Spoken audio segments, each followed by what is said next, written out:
बोलो शंकर भगवान की जय। आइए इस वीडियो में सोमवार व्रत कथा के साथ साथ महाकाल बाबा के श्रृंगार दर्शन का दर्शन करते चले। भगवान शिव शीघ्र प्रसन्न होने वाले और बहुत ही भोले स्वभाव के माने जाते हैं, इसलिए तो उन्हें भोलेनाथ कहा जाता है।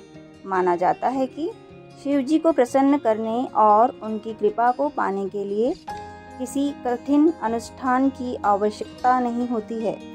वे अपने भक्त की सच्ची श्रद्धा से की गई आराधना से खुश हो जाते हैं।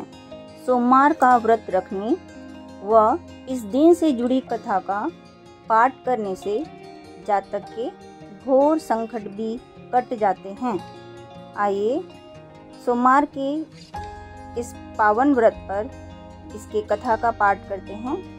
बहुत समय पहले की बात है। किसी नगर में एक साहूकार रहता था।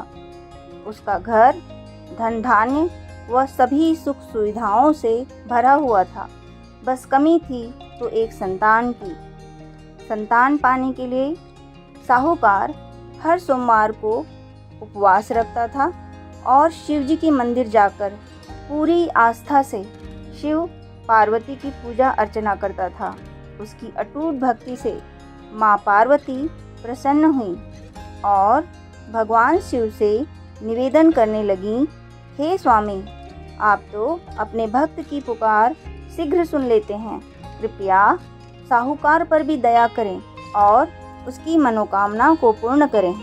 माता पार्वती की विनती सुनकर भगवान शिव कहने लगे, हे देवी, हर प्राणी को अपने अच्छे बुरे दोनों कर्मों का फल भोगना ही पड़ता है। यही इस संसार की रीत है।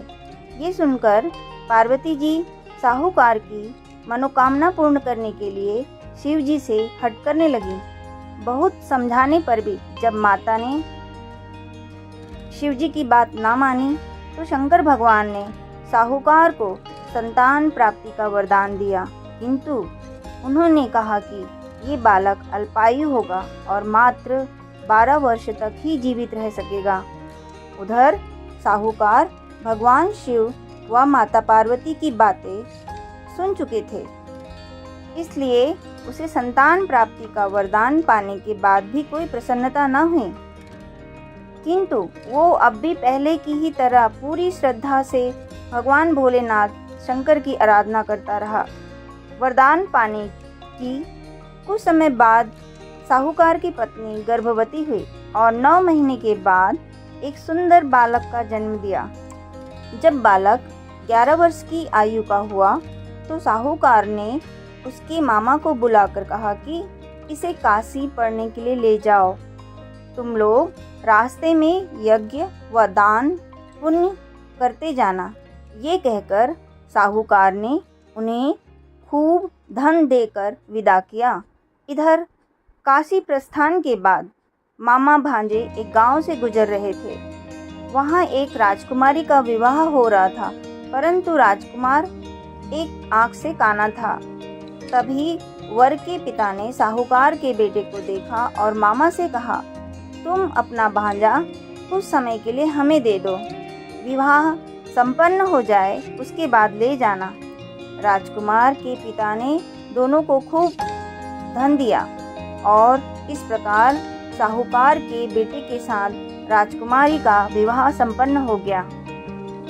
साहूकार का पुत्र बड़े ही ईमानदार स्वभाव का था, इसलिए उसे जैसे ही अवसर मिला उसने राजकुमारी की चुन्नी पर लिखा कि तुम्हारा विवाह तो मेरे साथ हुआ है, किंतु जिस राजकुमार के साथ में भेजा जाएगा वो एक आँख से काना है। जब राजकुमारी ने साहूकार की लिखी पढ़ी तो बोली, स्वामी, मैंने अग्नि को साक्षी मानकर आपके साथ फेरे लिए हैं। अब मैं आपके अलावा किसी और को अपना पति स्वीकार नहीं करूंगी।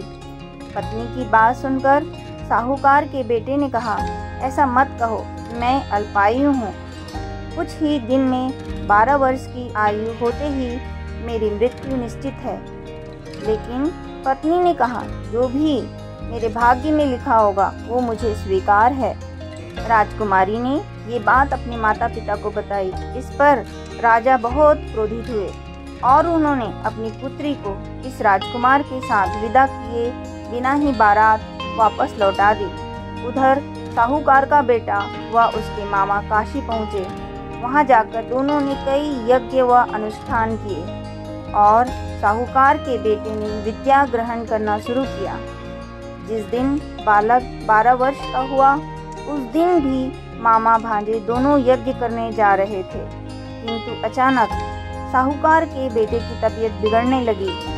उसने अपने मामा से कहा, मामा, मेरी तबीयत कुछ ठीक नहीं लग रही है। ये सुनकर मामा ने उसे अंदर जाकर आराम करने को कहा।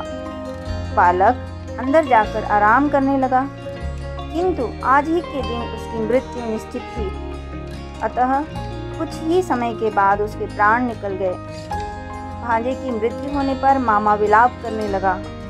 संयोगवश उसी समय भोलेनाथ व पार्वती जी उसी रास्ते से जा रहे थे। माता पार्वती ने शिव जी से कहा, हे स्वामी, ये करुण स्वर किस ओर से आ रहा है? मुझसे ये सहन नहीं हो रहा है। कृपया आप इस व्यक्ति के कष्टों का निवारण करें। माता पार्वती की विनती सुनकर जब भगवान शिव मृत बालक के पास पहुँचे तो देखा कि ये तो वही साहूकार का पुत्र है जिसका जन्म मेरे वरदान स्वरूप हुआ था और अब इसका जीवन पूरा हो चुका है।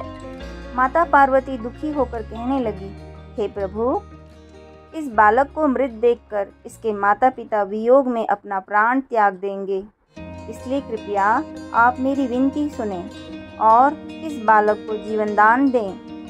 पार्वती जी के निवेदन पर भोलेनाथ ने उस बालक को जीवन दान का वरदान दिया। शंकर जी के आशीर्वाद स्वरूप बालक फिर से जीवित हो गया।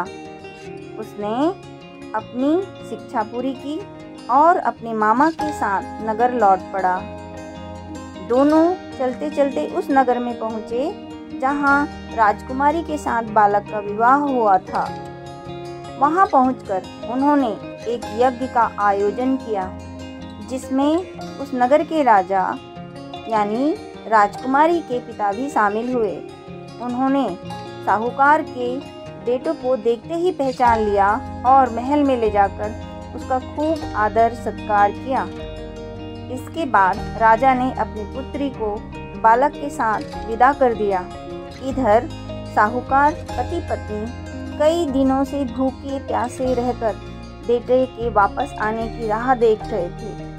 उन्होंने निश्चय किया था कि यदि उनके बेटे की मृत्यु हो जाएगी तो वो भी प्राण त्याग देंगे। लेकिन उसी रात भगवान भोलेनाथ साहूकार के सपने में आए और कहा, हे साहूकार, मैंने तेरे सोमवार के व्रत को करने और व्रत कथा सुनने से प्रसन्न होकर तेरे पुत्र को पुनः जीवन दान दे दिया है। बेटे के जीवित होने का समाचार पाकर दंपति बहुत ही खुश हो गए और भगवान शिव पार्वती को बारंबार प्रणाम किया। इस प्रकार सोमवार की व्रत करने से भगवान भोलेनाथ प्रसन्न होते हैं तथा इसकी कथा को सुनने मात्र से उनकी सभी मनोकामनाएं पूर्ण होती हैं। बोलो शंकर भगवान की जय, गणेश जी महाराज की जय।